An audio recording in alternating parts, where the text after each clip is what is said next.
আসসালামু আলাইকুম বন্ধুরা, আপনারা কেমন আছেন? আমি তো ভালো আছি। আজকে নিয়ে আসলাম আমাদের গ্রামের বাড়ির ভিডিও।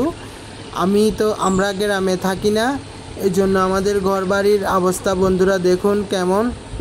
আমার একটা টিনের বাড়ি আছে, আমার নিজের টাকার করা, অনেক কষ্ট করে টাকা জমিয়ে একটু জায়গা কিনে ওই জায়গার উপরে আমি একটা বাড়ি করেছিলাম, কিন্তু দুর্ভাগ্যবশত এই বাড়িতে থাকা হচ্ছে না। আমি এখন ঢাকায় থাকি। আর এই যে আমার বাড়িতে থাকতে আমার ওয়াইফ কিছু আলুর লতা লাগিয়েছিল, সে আলুর লতা এখন পুরা উঠান জুড়ে হয়ে গেছে। এর মধ্যে আমার কিছু আম গাছের চারা ছিল, এখানে আম গাছের চারাগুলো অনেক বড় হয়েছে। কলা গাছ লাগাইছিল, কলা ধরেছে, অনেক কলা খেয়েছি আমরা এই পর্যন্ত।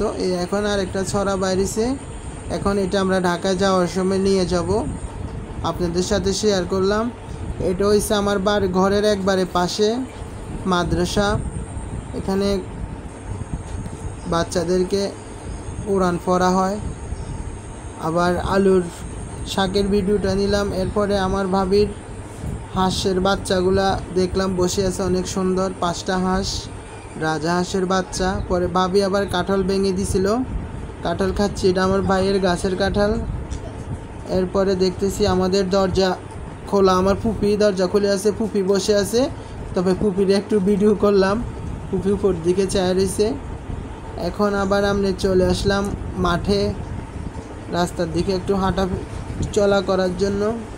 পরে দেখি এখানে একটু পানি, বৃষ্টির পানি জমে আছে, এগুলা দেখাইলাম বন্ধু, আপনাদের সাথে শেয়ার করলাম। বন্ধুরা, আমার ভিডিওটি যদি আপনাদের ভালো লাগে লাইক কমেন্ট শেয়ার করে দিবেন, আমাকে বেশি বেশি করে ফলো করবেন। আমার যদি কোনো ভুল ত্রুটি হয় ক্ষমার দৃষ্টিতে দেখবেন। বন্ধুরা, এই যে বাড়িতে যাওয়ার পরে বন্ধুরা এই দৃশ্যগুলো অনেক ভালো লাগে, এই জন্য আপনাদের সাথে শেয়ার করলাম। অনেক দিন অসুস্থ থাকার কারণে বন্ধুরা ভিডিও দিতে পারি নাই। আজকে 2 দিন ধরে, কালকে একটা ভিডিও দিলাম, আজকে আরেকটা ভিডিওর ভয়েস দিতেছি। আমার মেয়ে আর আমি 2জন মিলে ভয়েস দিই। আসলে বন্ধুরা, শরীর যদি সুস্থ না থাকে না, কে আপন কে পর এগুলো বোঝা যায়। অসুস্থতা মানুষ চেনায়। আল্লাহ হাফেজ।